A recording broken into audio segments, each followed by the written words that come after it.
Hey guys, today I'm gonna do a different type of video. I'm gonna do a quick tour of a local store here in Toronto called CMA Aquatics, where you're gonna get to meet the owner and you'll get to see a whole bunch of different aquariums, so it's gonna be a lot of fun. Hey guys, come on in.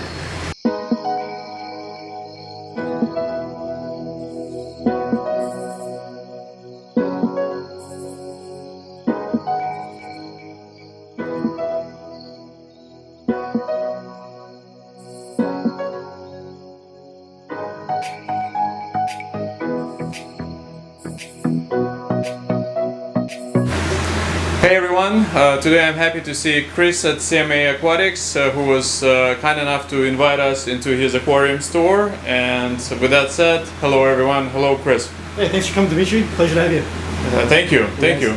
So I've heard of your store for quite some time, and I'm happy to have been a loyal customer for the past few months. Happy to have learned a lot about your store, and especially was fascinated with your fish department that we'll talk about in a bit. But today's video, I just want to ask you a few questions about your store, and also we'll do a quick tour of all the different aquariums, and you have quite a lot of them in there. So with that said, Chris, when did you start with the store? So the business originally started in 2007 under the name Canadian Marine Aquaculture. So I was focusing on breeding sharks at the time and really shark research. My goal was to open a small public aquarium, and I played that out for a number of years. It went quite well as far as the shark breeding, but the aquarium never ended up opening. But this was a little bit of a transition, the store. So your background is more sharks, is that the case? Sharks are really what got me into marine biology, and it's been an interest of mine since a child. And yeah, that's really was my original focus, what got me into the hobby. And so you were in the west side of Toronto, right? Can you tell me a little bit about that location so people actually know where to find you? Yeah, so I'm at Black Creek and Weston Road, and it's just Black Creek exit off of 401, so it's pretty close to the 401 and a little bit west of the downtown Toronto.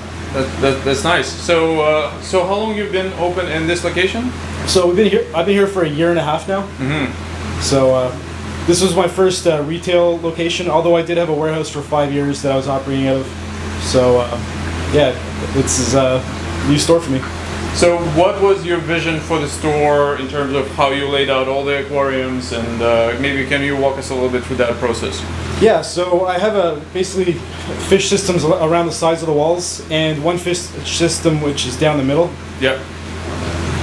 So I guess we started with this. This is an L-shaped aquarium. I don't think I've seen too many L-shapes, which is also like a trapeze going this particular direction. But this is what I understand is your coral place? Yep, this is my coral system over here. Mm-hmm. It's where I have most of my hard corals, and yeah, it's my coral system. Where do you usually get your corals from? I get them from Indonesia, from Australia, some things from Africa. And do you gravitate more towards soft coral or hard coral? It's really a mix. Like I'm not focused on any type of coral specifically, but it's just a mixed system which I have here. A little bit of SPS with your help, of course. Well, the Gonioporus are especially lovely today. Like, I mean, I see that they are surviving quite nicely and they're flourishing. I think the last time, like 3 or 4 months ago, they were half the size of what they are right now. So that's a testament to something. Do you feed your corals somehow, or just? Yeah, I use live phytoplankton. Mm-hmm. Some of it I culture myself, and some of the Reef Nutrition, which I also sell here, I feed to the system, as well as Acro Power. That's nice. It's certainly looking good. And can you tell me a little bit about the lights? Like, what is the process? How did you end up with this particular ones? Yeah, we ended up installing the Radions right when the shop opened, before the new generation came out. Yeah. But I'm still quite happy with the way that they're working. And yeah, I've used Radions on all the coral systems in the shop. That's nice. And what about the filtration? I noticed that there is not that many pumps, but there's a good amount of flow in the tanks. So is there? What's going on there? Yeah, so I have two Ecotech pumps, which are running two returns on this side, and then a single return off one pump on this side. Wow. And then it switches on the other side. So I would actually be able to have it reverse cycles back and forth between the two pumps. So basically, it's a closed loop, two closed loops in the system. Is that correct? Three. It's actually just it drains right down to the sump, so I have high turnover rate to the sump. Gotcha. And I've got a mix of MP40s in the system. Okay, I got it. And I like what you did with the tanks. There's also two tanks underneath the big tanks. So can you tell me a little bit about the system on, I guess, your left and on your right? Yeah, so I basically use it for clownfish, for inverts, and macroalgae. So the one side I have several different types of macroalgae, starfish, hermit crabs, and on the other side I've got more anemones and clownfish as well. What kind of starfish? I don't think I've seen that many lately. So you know what? I stick to the easy guys like the bristle stars and the serpent stars. I know that those guys are going to survive a lot of years. Yeah. There are just too many other types of stars which melt easily, so I keep it simple there. Well, it's a great selection of clownfish over here, and I also like how every tank is a little bit different. So that's good. Everybody seems to be healthy. And you mentioned phytoplankton. I can't help but notice there's two strange-looking cones on the windowsill. Can you tell me a little bit about that?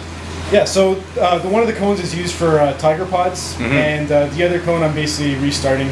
But I also periodically cultivate phytoplankton, rotifers, tiger pods.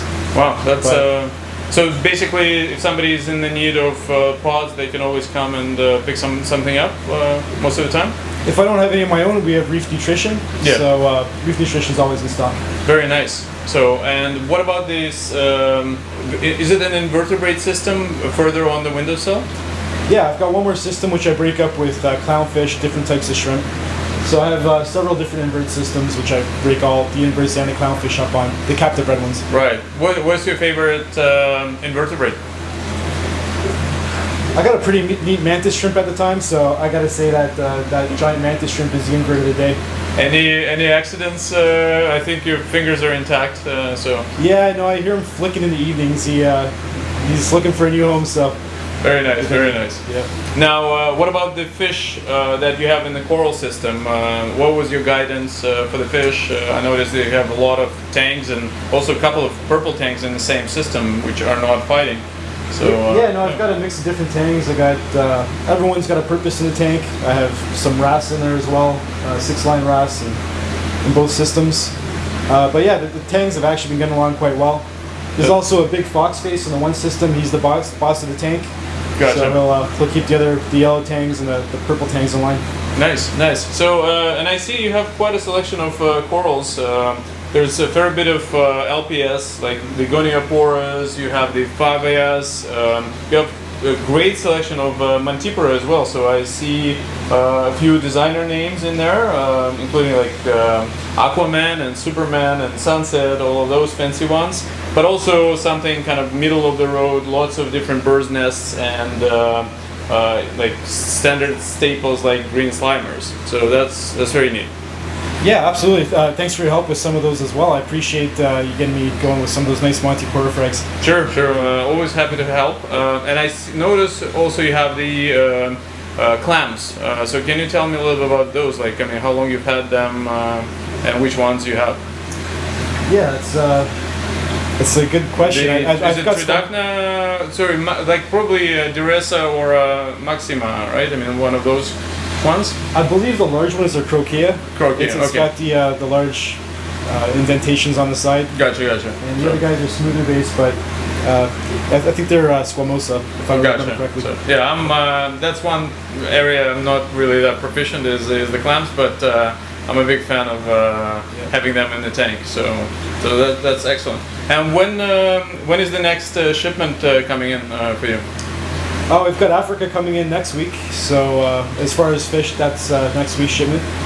All right. Well, so speaking of fish, why don't we take a look at your fish system? Because this is definitely one of the best here in GTA area. So. Hey, sounds great. Yeah, I'll show you through. Thanks. So, speaking of your fish system, how many aquariums are there as separate compartments? Yeah, I try to individualize the systems as much as I could because It's just better for quarantine purposes. But these two systems over here are tied onto one sump, and then the following two systems over here are another system. So those are my primary fish systems, as well as this other one on the left side over here. So there's got to be probably at least 30 compartments, give or take. So yeah, there's a lot of individualization on there. That's nice. Yeah, I keep all those guys separated so they're not fighting. I'm also noticing that everything is very clean. There's no detritus and like no dead fish. So I hope that's not just because we're shooting this video. So no, these guys are doing really well. So yeah. I make sure that I quarantine my fish. I medicate all of them, treat them for bacteria and parasites, and yeah, we use some pretty stringent protocols here to keep the fish healthy. Can you describe a little bit the protocols for everybody? Yeah, so yeah, I basically have one system which I keep nitrofurazone in, and same with copper. Sorry, so nitro and copper in the one system, that works well together. One system I have the more quarantine fish in the middle, which they go to. Yeah. And then the other system I typically use formaldehyde and malachite blue, actually. Yep. As well as other freshwater dips. And do you apply different treatments to different type of fish? Like what usually guides you through this process? Yeah, I won't import any fish without putting them into copper first. Gotcha. So that's definitely the first protocol. With other fish, if they're doing well, you know, I'm not really even as worried about medicating them except for parasites off the top. Gotcha. Larger fish, they go into the nitro right away because when they create waste inside of the tank, or inside of the bag rather, that ammonia can cause bacterial issues. So Gotcha. I want to make sure that they're treated for bacteria right off the bat. Well, that's nice, and I have picked up several fish from you, including many of my viewers know my powder blue relationship. I've actually picked up a powder blue from you, and I can tell you that it's doing great. It's eating, which is a very nice, you know, testament to the health of the fish. So I'm happy to hear that. Having high quality fish is definitely something I pride myself on. That's right. So, and I gotta ask, what would be the fish that you gravitate to, or like, what are your favorite type of fish that, you know, speak to you, kind of thing? You know, I'm really like the shark guy. Really? I like to try to find oddball species of sharks and you know, try to find something which maybe science hasn't seen in them before. So, what would be the most unusual fish that came through you, you know, in the last year, kind of thing? So shark-wise, I guess the Procilium from Okinawa. Really? It's Okay. a finback cat shark. Gotcha. So they're collected in deep water. Wow. And, yeah, it takes a lot of work to acclimate those guys to captivity. That's one of those things where not a lot of people would even have it, but I mean, those that do, I think they would enjoy it pretty much immensely, right? It's a completely different type of animal when it comes to marine. I remember, I think I saw a gem tang in your aquarium. Yeah, I usually have some gem tangs in stock here. Wow. I've got some right now, a couple nice ones. And now you have one of the rarest fish in all of North America. You have the yellow tang, which, yeah. Yeah, no, I made sure that I stocked up nicely, so I've got lots of yellow tangs to hold everyone over. Some yellow white cold tangs. Yeah. For anybody who's watching this video 2 years, you know, in the future when maybe all this is over, right now we're going through the process where all yellow tangs have been banned from delivery because they basically, Hawaii had stopped all the outbound shipments. So this means that all the prices have skyrocketed for a fish that used to be what, about $100, $120. Now it's like $300, $400, $500, whatever it is. But I still see some in your aquarium. Yeah, let's hope that permits come back around someday. You got to keep positive. That's phenomenal. So amazing fish collection, but I think we'll go and enjoy some other type of system as well. So let's take a look.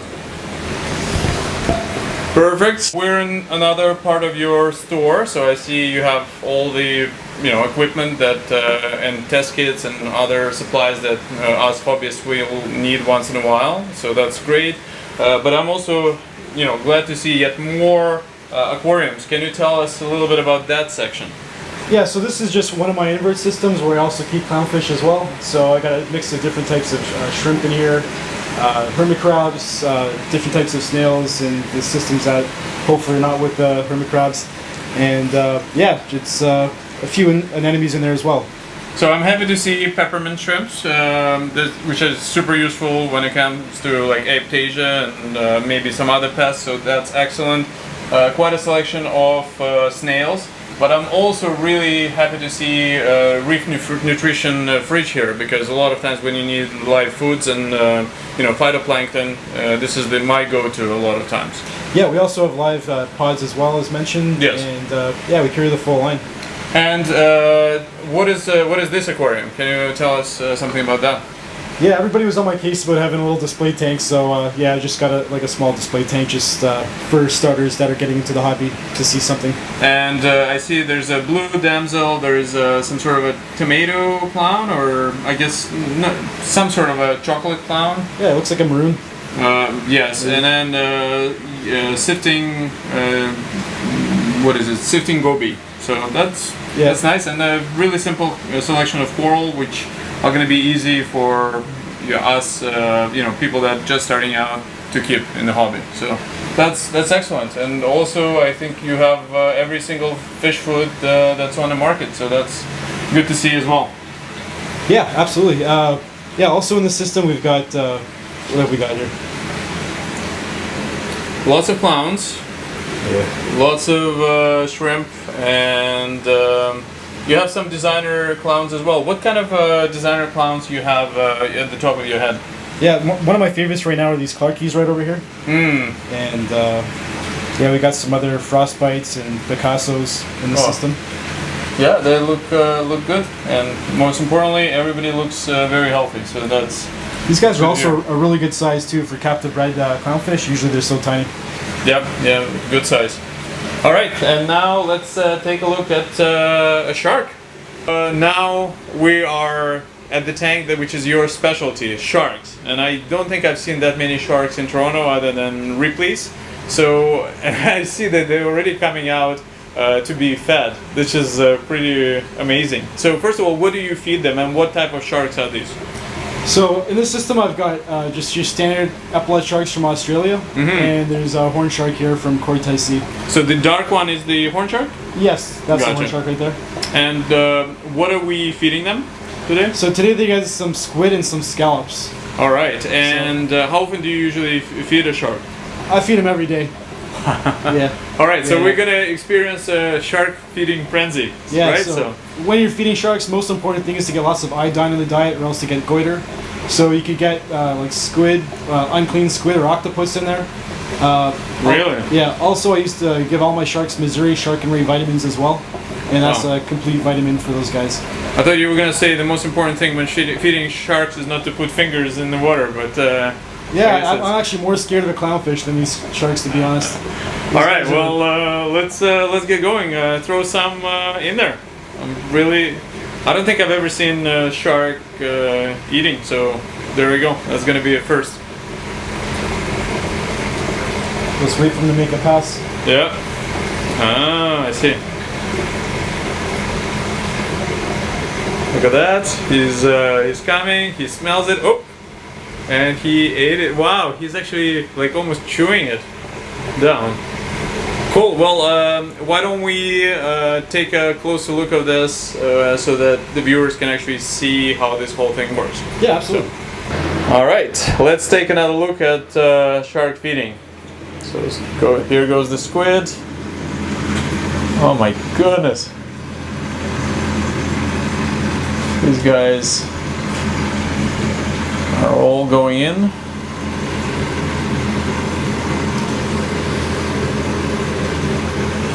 Yeah, the easiest way to feed these guys is to target feed them with a stick. So I use a PVC rod or an acrylic rod. Nice. That way you get the food that goes directly to them, and you're not making a mess of your tank. And so with these two types of sharks, are these like the easiest ones to keep in the hobby?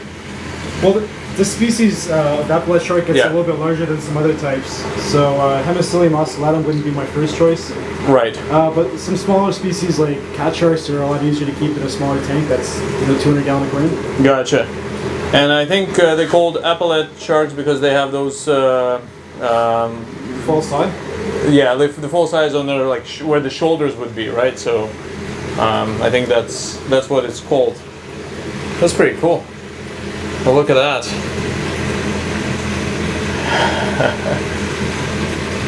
They are hungry. So You see the two dorsal spines as well. That's a defense mechanism if a larger fish tries to eat. Ah, so similar to like surgeonfish would have their blades in there as well, right? Yeah, absolutely. And sorry, these dorsal fins, basically they would go from the bottom up, right? So these are not sideways No, defense. they go straight up. Straight up, gotcha. And they are sharp, so you can basically injure yourself if you were to. Yeah, there's actually Put some your- great documentary footage of them getting Wow. eaten by an angel shark, and they get spit out immediately afterwards. That is quite something. So they must be producing a lot of waste as well, eh? Yeah, so all the coral in here are pretty happy with the nutrients. Mm-hmm. And you gotta upsize the filtration a little bit for the shark systems, but Well- big skimmer, good deaeration tower for gas exchange. Well, those Gorgonians, I'm sure, are happy, and just overall, an LPS tank that likes lots of nutrients is a must for something like this. Phenomenal. Chris, this was really interesting. I really enjoyed shark feeding experience. I've never seen this before, so this is great. Thank you for showing us your store. I know I'm going to be coming back, and I hope other Torontonians will explore it in the next few months as well. So, You know, thanks for coming by. I appreciate you doing the video and for the support, and glad you enjoy the shop. excellent. So you'll see this video on YouTube very soon. Thank you. All right, thanks, Dimitri. Cheers.